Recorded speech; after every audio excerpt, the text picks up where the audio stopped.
So there you go, we have it. The Immortals as the blue side, starting to sell their opponent's team efficiency as the yellow team up north. We went over this briefly here. The Immortals going with triple T69, a Pershing, and an Ames 50, whereas efficiency going with dual Ames 50, 110 IS3 and T69. I really don't just, I'm not too sure like what the Immortals are going to try to accomplish with such a light setup though. I don't know, yeah, they really have to just be able to I mean, they have tons of tanks, yeah, I mean, like they've got like 4 autoloader tanks and a really nice Pershing, but it just they're clearly lacking in armor. Except for that Pershing, like all these tanks are fairly weak. Yeah, I guess the only real thing going for them is that they have a lot of versatility. You know, so they can, I guess, kind of go in and out of the firefight. Well, I mean, like, yeah, just when you look at that formation, the triple T69s like on the Observer and the Pershing. We do see officially going into the city though. Well, yeah, you know, that had to be expected with such a heavy setup. I'm not too surprised by this. You see, they have been, or one of the tanks have been spotted on the it's just side. Predator like at his starting base pretty much. The first T1 going down already. So now both teams having a pretty good idea of where the others are. Yeah, Immortals now spotting both the T69 and the, I believe, Ames 50 up there to the north, around the efficient starting position. So right now we do see the Immortals, or you guys can't see it on your screen right now, but the Immortals have kind of stopped along the kind of center road, and they're actually progressing a little bit towards the eastern kind of village area. So maybe just kind of get them covered. No, I think they're just going to guard this central road here and just wait for Efficiency to make the move. And Efficiency actually have decided to retreat and are sending all the tanks back pretty much towards their own starting position. I really wish that Efficiency would play with a little more guts here. I mean, like, they really, I know they absolutely need to win this in order to just make it, even keep their chances alive in this competition, but they're too love up. They've got the big tanks. They shouldn't be afraid to engage this, really. Yeah. I mean, this is definitely just, you know... I mean, if they're hoping that the Immortals are going to charge in, they just, I mean, think again. Charging in for the Immortals would be nothing short of suicide. Definitely so here. Honestly, I think it might be funny if, you know, the Immortals just like completely passive and force the Efficiency to come out and force these wins, or else, you know, I mean, these teams technically still can get disqualified. I mean, if it really comes down to it, but... No, but what I'm saying is, it's like, yeah, once again, it's not up to the Immortals to make play right now. I mean, they've got nothing to gain here, just nothing to lose either, pretty much. And so, but at the same time, it's not reason enough for them to just throw this away. Why would they do that? Like, you know, whenever Efficiency plays like this, it's really annoying. I'm saying it point blank. Just whenever Efficiency decides to just refuse combat, even when they absolutely just, well, you know, they have this obvious opportunity here to just make play and just claim this set, but they're not. Every single time they do that, it's just kind of frustrating for everybody else. Not just for the viewers and the casters, but also for the opposing team. Yeah.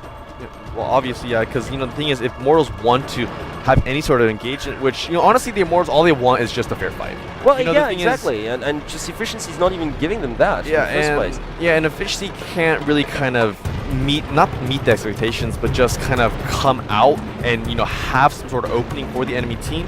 You know, once they get to, even like, if they ever do make it like to a world stage or just a huge competition, this play will not work.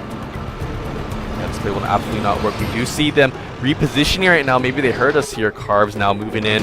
You see, I mean, repositioning. They only sent a T1 down south. They are sending their T69 and I believe an Ames 50 like towards the kind of center road area. So they could go for like a 2-prong push, which, although I still think is highly unlikely, there's still maybe, you know. But I mean, see, it's just like, yeah, once again, for entertainment's sake, this is really just kind of frustrating because eventually the Immortals who have got nothing to lose here are just going to get sick and tired of waiting, and they're just going to charge and they're going to lose pretty much. Yeah. So and I don't think this kind of play should just should be even allowed in the first place, really. You see, wow, the T69, I believe, on the Immortals way up there to the north. Actually, they are serious here.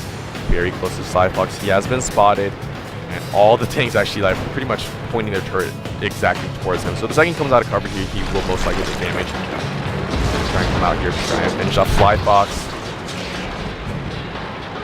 Let's be very careful here. As long as he's Steve on the house. Oh, he just takes the elevator shot. We can't reload as fast. Yeah, so he's gonna be much more careful here. They take a small shot.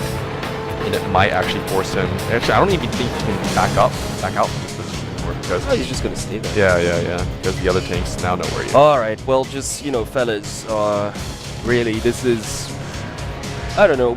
Just find me one adjective to describe this set. Boring. Obviously, I mean, it's no surprise to anyone that, when we don't see any kind of real effort from both teams. Well, I mean, Immortals are really trying right now. We can see them. They have a complete spread out maneuver along this northern edge. They're really still trying to go in, trying to take out the T1. I mean, yeah, look at that. Sirius continuing to take damage because he's trying to make play here. And Efficiency just all too easily just, completely defending this. And although it's not the wrong play, because obviously they are kind of on top right now, and it has. If it were up to me, they'd already have gotten a warning. Well, the thing is, they just Efficiency definitely play extremely passively here and just not allowing the Immortals to have a fair engagement. Yeah, already the Pershing taking a shot there as well. So, yeah, overall Efficiency are in the lead right now. They do have the 2-0 advantage in terms of sets. So, now I'm really hoping that the Immortals are just not gonna budge and stay put pretty much. It'd just be a good little lesson like to the Efficiency side. Like, have a taste of your own medicine for once.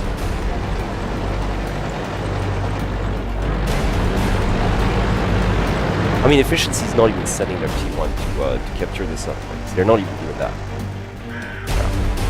So, continuing. Predator still waiting for the series to come out of cover here. Same with Hatsune Miku. But the thing is, I mean, like, just wait. Okay, like they're waiting for just them to come out of cover. I mean, just basically they're like, please, can you commit suicide? Can you walk into our guns? Like, that'd be nice. Well, as a matter of fact, could you just like forfeit this game? Because just be easier for us then. I mean, like, what kind of mentality is that?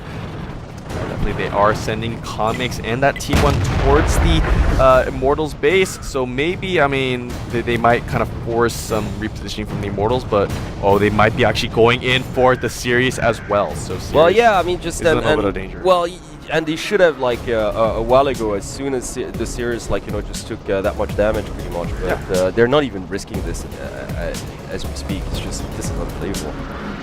Yeah, they're like still trying to go for the series. Yeah, look at this around the corner here, because I guess they're afraid of the other Immortal tanks in position. They're not. Yeah, still Hatsune Miku not come out.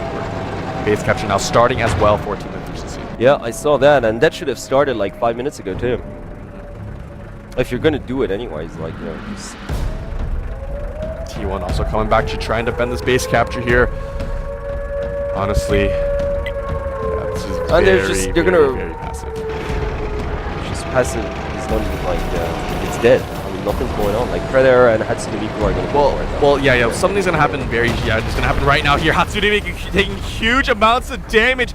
I guess that's exactly what Efficiency were afraid of. There you go. It's and just never best unleashing is a little they trade though. Yeah, they trade.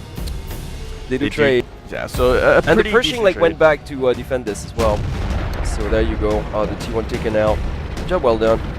So we're completely tied up at this point. A decent trade actually coming up for both teams, and that's what I mean. That's the kind of play we should be seeing, because it's going to happen eventually. You might as well just get it done and over with, and then try and get and evolve the advantages even more. I mean, the second we see an engagement like that, there's just not enough time anymore for the other tanks to have another engagement at this point. And honestly, if it keeps going like this, we're just going to see another kind of similar situation play out.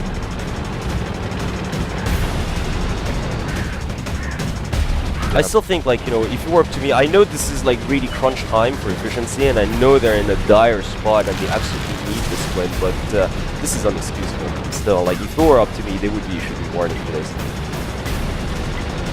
What do you think, actually? It's 50-50 for me, because I mean they did go for the kill onto the Sirius, although it was like very delayed, and although it was like it should have been sooner than it was. The thing is, every single shot matters, and we know this. Every single second, of course it does. They just don't want to make any mistakes. So although yes, it was quite passive, at least they tried something here. And it looks like, I mean, from what it looked like, I saw one of the AMX 50s on Efficiency crossing the kind of inner city area. So I mean, they might go for some sort of engagement here, but with 40 seconds left, come on. I mean, we could possibly see. I mean, if one of these tanks go down, it could end or determine the end of this set. But if it were up to me, I'd just go for a draw. It will be a draw. I will bet you just tomorrow's lunch that it's going to be a draw. see the Immortals now moving in here.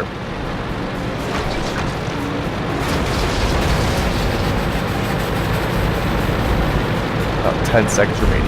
Yep.